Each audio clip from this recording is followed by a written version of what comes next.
So guys, I know I just did this video a couple months ago, but I wanted to redo this video because I just did a big cleanup of the document, reorganized it, cleaned a lot of the formatting, did some better navigation links, and I wanted to redo the video to go with that change. This video and this document are the definitive guide to learn absolutely everything there is to learn about this MMO. And the link to the document, as always, is in the description. The main new info we have recently is the Kanon interview with Ghostcrawler. I have a full recap of this interview in a recent video if you want the rundown of that. Other than that, we had some Necrit speculation videos and a few new tweets that were interesting. Ghostcrawler has drastically slowed down his Twitter activity, and we did not get an information drop in 2022 like was said to be the plan in this tweet. That being said, the basic premise that I outlined in the original document still holds true for the direction I think they might be going with this MMO, which I will get into. So jumping into the document, the first section is the information I feel confident enough to call confirmed. Now at this point, until we get official news from Riot themselves, nothing is truly confirmed, which is why this section is pretty short. But I'm still confident enough to make the judgment call of confirmed for the following information. First, they are making an MMO,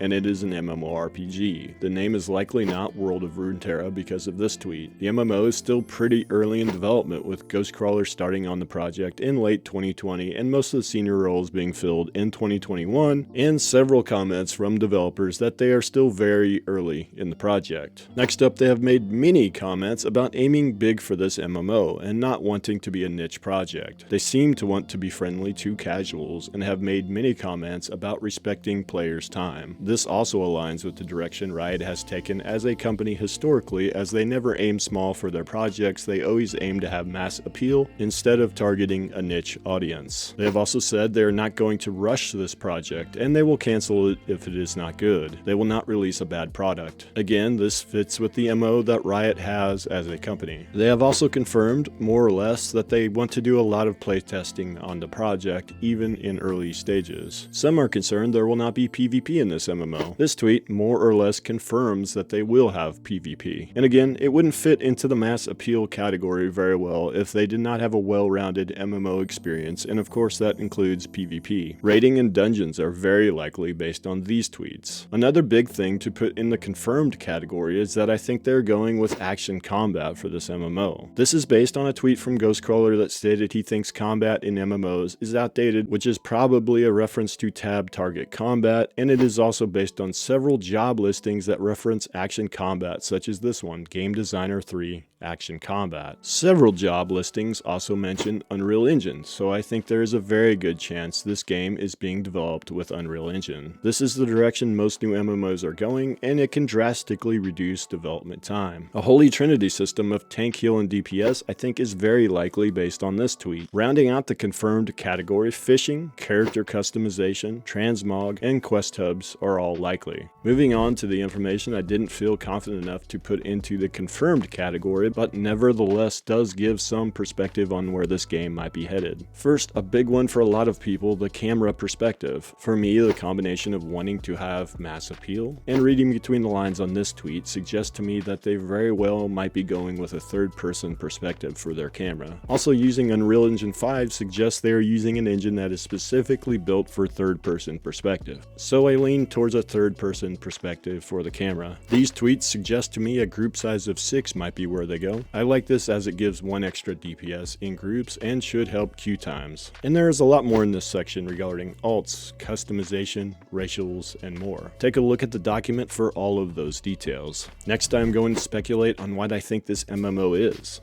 This speculation is based on the history of Riot as a company, and the many tweets, job posting, LinkedIn accounts, and other information I have poured over while making this document. It is purely speculative, of course, but it is still based on as much real information as I could possibly find. In general, I think they don't try to break the mold with this MMO. There might be some innovation, but nothing drastic. As I said in a recent video, I think there is compelling evidence they go full theme park with maybe a few sandbox elements sprinkled in. I think they go heavy into action combat and try to be the first MMO to really pull off action combat in an MMO setting. I also think they use the standard holy trinity of tank, healer, DPS, classes, and possibly utility or support classes. I think they have a fairly standard progression system with competitive dungeons and raids with varying group sizes. I also think they will put a strong focus on instanced competitive PvP, and if they succeed at making a well-received PvP mode, I could see them attempting to push for esports viability in both PvE and PvP. As for open world PvP, I suspect it will be fully opt-in, but there might be some kind of guild versus guild PvP system or maybe some PvP zones. I think they might make a few sacrifices with character customization and talent trees in order to have better balance and make the game more viable from a competitive standpoint. And I think they continue the Riot tradition of building games that have mass appeal. They are not aiming to only appeal to hardcores or to casuals. They want everybody. And Riot has done that time and time again, similar to what Blizzard used to do. So I can absolutely see this MMO firmly taking the #1 MMO spot after release. I think it is time for a new king, and this is the project that can absolutely do that. As for a release date, the absolute earliest I would expect to see it would be 2026. Most of the current job postings still list R&D MMO project, so I don't know that they have gotten anywhere near full production phase yet, and the average AAA MMO takes anywhere from 4 to 8 years to develop. Unreal Engine being the likely game engine, and this being an existing game studio, means they could theoretically be on the short side of that 4 to 8 years, but I would not expect it any sooner than 2026. So folks, that is absolutely everything that is known about the Riot MMO in 2023.